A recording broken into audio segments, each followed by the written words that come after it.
Hey, welcome back to the channel. Today I want to talk about the M1 MacBook Pro 14-inch and why I think it is such an amazing computer. Now I'm going to be doing a bunch of videos like this on this computer and other Apple related ones, so if you like that kind of thing, make sure you subscribe and hit the notification bell, but let's get right into this review.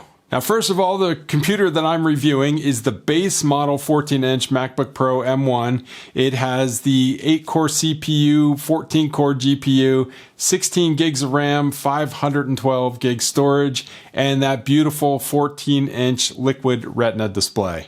One thing that's great about this computer is they finally brought back the ports. So on the left side, we have a MagSafe 3, 2 Thunderbolt 4 ports, and a 3.5 millimeter headphone jack. Then around on the right side, we have an HDMI. It's a full-size HDMI port, another Thunderbolt 4 port, and an SDXC card reader. Thank goodness they brought back these ports and that MagSafe connector. This was long overdue in my opinion. Now on the top deck of the laptop, we have the speakers on either side of the keyboard. These are fantastic speakers. In the middle of that, we have the keyboard, and this is a fantastic keyboard. Gone are the days when Apple went through the time where they had terrible keyboards on their laptops. This one is amazing. It's great to type on for long sessions. It's very well backlit, and it's a joy to use. Now just below that keyboard is that giant trackpad. Again, great to use, very, very responsive, very large. Apple is known for their fantastic trackpads, and things are no different with this 14-inch M1 MacBook Pro. Now, as I mentioned, it has a 14-inch liquid retina display. This is a beautiful display, extremely bright. No problem using this outside in direct sunlight or any scenario that I've tried to use it in. Now up above the screen is a 1080p camera. This is a great camera for a laptop. It's a massive improvement over the previous generation MacBook Pro cameras. It's actually very clear. I've used it in video conferencing, in Teams and Skype, and various applications, and it's really decent quality. Now the camera is inside a notch at the top of the screen. Yes, it's there, but no, it doesn't bother me. I don't even see it when I'm using it. I don't think you will either. Don't let that notch be an issue for you buying this computer. Honestly, day to day, you're going to forget it's there. You're not even going to notice it. As far as the portability of this computer, I would consider it extremely portable. It's 3.5 pounds or 1.6 kilograms roughly. So it's not the lightest laptop in the world, but considering the power and performance that you get out of this machine, that is a pretty decent weight. I throw it in my bag, throw my bag on my back, and I hardly even notice it. It's definitely a reasonable weight for the machine that you get.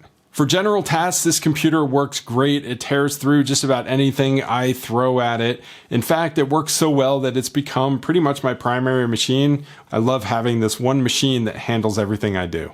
One of my major use cases for this computer is video editing. In fact, all the videos that I've done over the last 6 or 7 months have all been done on this computer. I use Davinci Resolve, and it's fantastic in Davinci Resolve. I actually had the MacBook Air, the M1 MacBook Air, and I upgraded to this because I was having some performance issues with that, but no, nothing like that on this computer. Everything I throw at it, effects, layers, everything works fine. It does slow down occasionally if you have multiple layers or really intensive effects, but using Final Cut Pro, I've done some videos in there, and it's the same scenario in Final Cut Pro. But this computer works great with both of those applications. Final Cut Pro and Davinci Resolve work great on this computer. Now, I always have to talk about gaming when I do a computer review, and I want to start this off by saying that this is not considered a gaming computer. If your primary focus is gaming, get a gaming laptop or a gaming PC.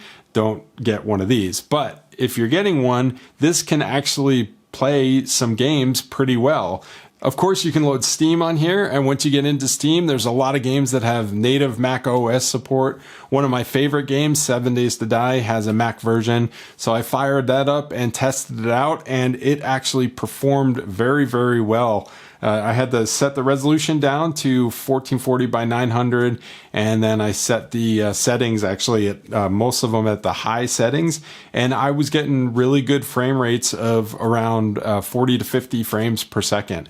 There were some dips every now and then, especially when I entered a new area and I had to kind of cache it, but basically after everything was cached, it performed very, very well and had very few slowdowns. Now, that caching only took place the first time I ran it. Every time I loaded the game after that, it worked fine because everything was kind of already cached on there. So that was a great experience. Another one I wanted to talk about was City Skylines. City Skylines loads up and plays very, very well on here too. It's very smooth and fluid, and didn't have any slowdowns in there. In fact, I tried a few games several months ago when I first got this, and tried them again now for this video, and I'm getting higher frame rates now. So I don't know if that had to do with a Mac OS upgrade or something to do with Steam, but it seems to be getting about 5 to even 10 sometimes frames per second better than I was a few months ago. Now, there's a lot of other games with macOS support that I tried. I'm not going to list them all here, but I did also try some Windows games. And yes, it is possible to play Windows games on this machine, and we'll do that through virtualization, which is the next section that I'm going to talk about. So sometimes there are some Windows only apps that you have to run, whether it be for work or school or, some other project that you're working on. And the best way that I found to do that on this computer is to use Parallels 18. Now, I've tried other virtualization software and I seem to get the best overall performance with Parallels. So that's the one I recommend. But I have a Windows 11 installation in there for those apps that I need to run that don't run on Mac OS, and it works great. It's super fast, very smooth. It's even improved with this version 18. It's much improved performance, and you can even play some games. So you can load the Windows version of Steam in Windows, just install games like you would any other way and run them. Now, I'm going to show you Control. I loaded this. I had to set the resolution down to 1440 by 900 and all the settings to low, but it does really well. I was getting right around 40 frames per second, which in my opinion is very playable. I was surprised it works as well as it does. I'm going to test a bunch of other games and see how those go. So if you want to see that, let me know down in the comment section below, and maybe I'll post some videos on some specific games or a collage of games. So overall, I absolutely love this computer. Even at full price, I would definitely recommend it if you have a workflow that calls for the power of this machine. Like I said, I had that M1 MacBook Air, and it was a little bit slow when I was doing the video editing and stuff. And so for me, this upgrade has worked out great. I'm super happy I did it. Now, if you're going to get one, you could pay full price, but there's other options. There's Swappa, where you can get one used. And there's also the Apple refurbished site, where you can get one that's been officially refurbished by Apple, still provides warranty. I think you can even still get Apple Care with it. And it comes directly from Apple, and you save yourself some money. So I'll put a link to both of those down in the description if you want to jump out there and see what's available. But all in all, I would definitely recommend this machine. I am completely happy with it. If you have any questions or comments on anything that I went over in this video, let me know. If there's anything that you want me to test on this computer and do another video about that, let me know that as well. If you haven't subscribed yet, please consider doing so and hit that notification bell so you get notified when I put a new one out, and I will see you in the next video. Thanks for stopping by.